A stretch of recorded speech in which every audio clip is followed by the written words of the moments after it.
BYU and Utah just can't get away from each other. It isn't just their geographic proximity, a 45-mile stretch along which most of the state population lives. There is a larger magnetism that pulls them together even when they try to branch out, whether it's in any number of conference championship races or a holy war in Sin City. The universe demands an entertaining installment of red versus blue. This episode of Rivalries is presented by Allstate. It is easy to paint this as a feud between the so-called devil school and the so-called self-righteous school, as the opposing fan bases sometimes do.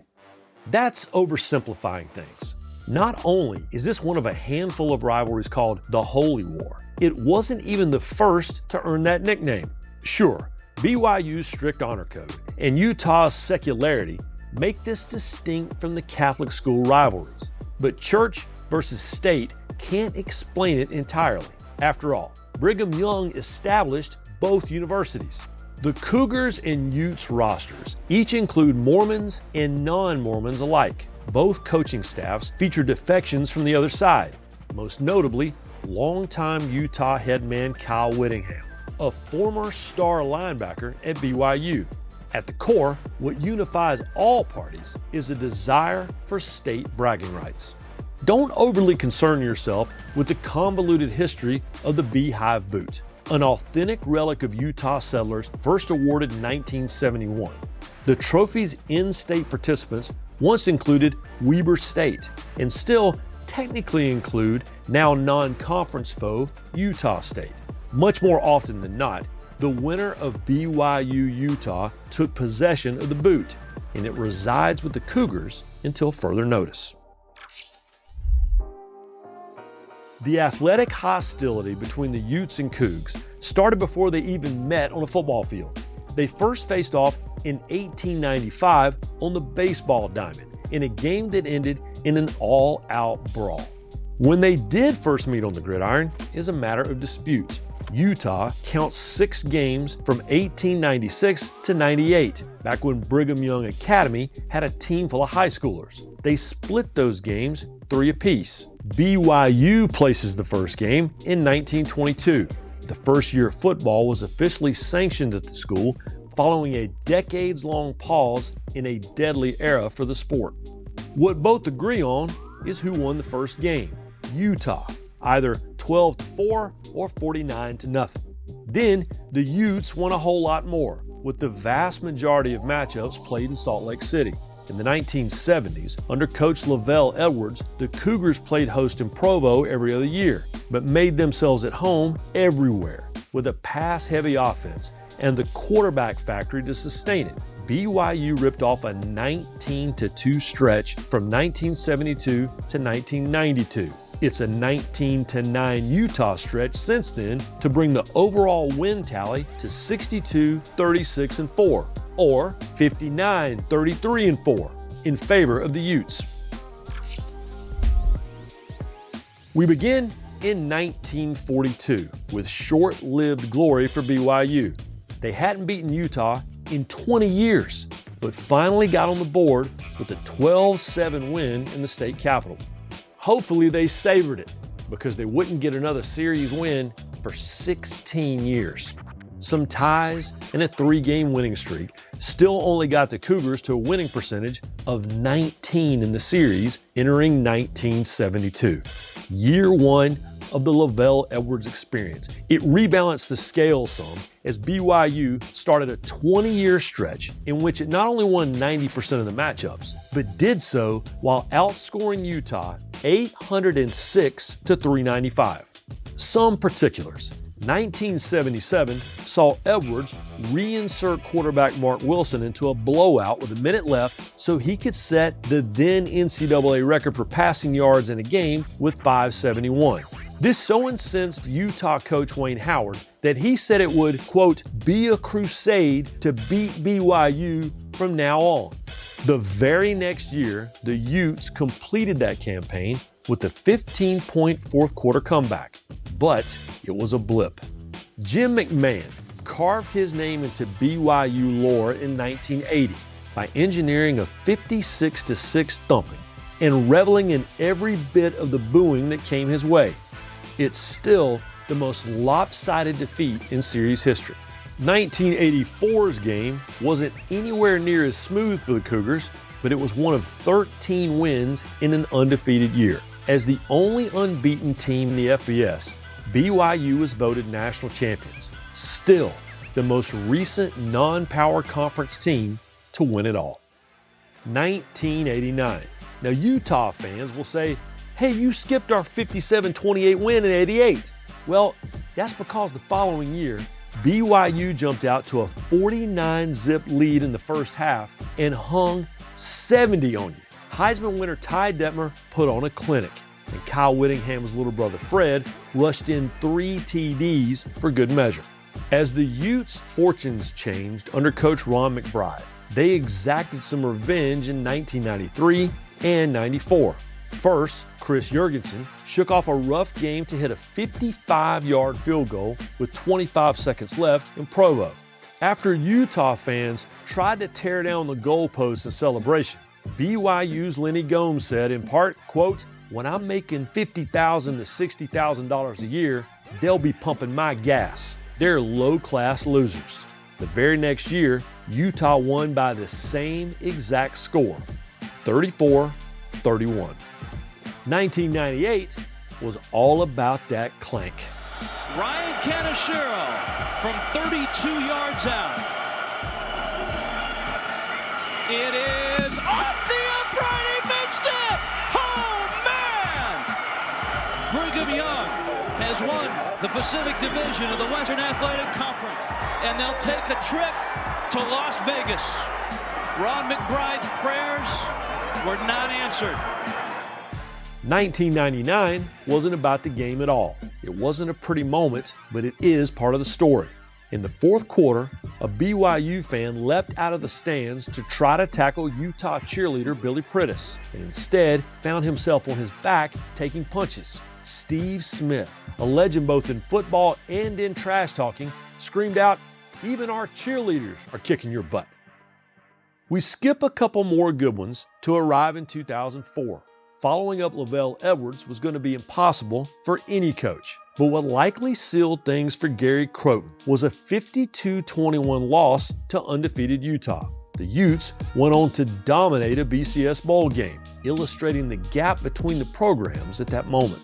Bronco Mendenhall fared better against the Utes for a bit, including 2007, when the winning touchdown drive was keyed by the unlikeliest of plays. Final play of the game offensively for BYU. Here we go. 4th down and 18. Hall watches it. He's got Coley waiting on it. Catches it across the 40-yard line. All by himself behind Bryce McCain. The chains will move into Utah territory. Goes BYU.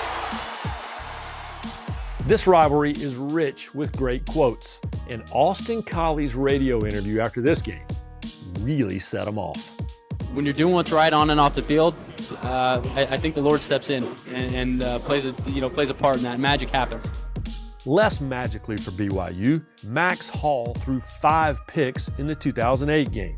Another Utah blowout as they cruised to another undefeated season, a bowl win over Alabama, and the number 2 ranking in the final AP poll. In 2018, the NCAA designated the 2008 Utes a national poll champion, but Utah doesn't claim that title. In a back-and-forth overtime battle in '09, BYU held off a furious fourth quarter comeback. The aforementioned Max Hall, who threw no interceptions this time, had some thoughts afterward. I don't like Utah. In fact, I hate them. I hate everything about them. I hate their program. I hate their fans. I hate everything. So it felt really good to send those guys home. It was our time, and it was our time to win. They didn't deserve it. The 2012 game included 2 premature field stormings, the second of which gifted BYU a 36-yard field goal for the tie. I bet Ryan Kaneshiro felt a disturbance in the force. Off the right hash, a 36-yard attempt to try to send it to overtime, and it hit the upright! And the game does end, and for a third time, the Utah fans storm the field It is officially over. Third time was the charm for the fans. The Cougars and Utes didn't schedule each other in 2014 or 15, so Utah had space in its non-conference schedule for a home-and-home with Michigan. After the 2015 season, BYU accepted an invite to the Las Vegas Bowl. They knew they'd be playing a Pac-12 opponent, and a few days later, the bowl committee found the perfect partner. Now, even the punters were talking smack. I'm lucky enough to be one of the many players on the football team that actually has never lost to these bastards. Which leads me to end and say, this is Utah's world and BYU's living in it. Utah salvaged a disappointing season by winning the most spontaneous edition of the Holy War, which brings us to the most recent installment. Their first all-red versus all-blue uniform matchup. It saw two teams traveling in opposite directions. BYU was a surprising 8-0, and Utah had lost 4 straight. As it often does with these two, though, the game came down to a late field goal. Snap, hold, kick, on the way, kick is good! A minute and a half earlier, it looked like Utah had made a 4th down stop to secure the upset, but a holding penalty extended the drive. Utah AD Mark Harline got his money's worth on the mic, a $40,000 fine's worth, to be precise. This game was absolutely stolen from us. We were excited about being in the Big 12, but tonight I am not. We won this game, someone else stole it from us. This was not fair to our team. I'm disgusted by the professionalism of the officiating crew tonight. Thank you. The Utes would probably appreciate a palate cleanser, and 2010 can provide that. It sure looked like this fumble on Brandon Bradley's interception in the 4th quarter would be overturned on replay review, but it wasn't. And the new life allowed Utah to take a 17-16 lead in the waning minutes. However, BYU drove down to get in position for a 42-yarder to win it. Here's Mitch Payne, and it's blocked! It's blocked! Utah got back there, got a pull on it, and they will win the game! Brandon Burton denies BYU a victory on the final play of the game. That block is one of the most dramatic endings in the series, but not the most dramatic, thanks to 2006. Somewhere out there, Harline's still open. Final play of the game, barring a penalty, all the time in the world for Beck. Can anybody get open for him? He'll roll right, lets it go, finds his guy, touchdown! Johnny Harline comes all the way across the field. Beck finds him, and it's a touchdown, and BYU swarms the field. They win it. 5 in a row won't happen. John Beck, put it in your books, the Mountain West Conference Offensive Player of the Year, finds his senior tight end, victorious here in Salt Lake.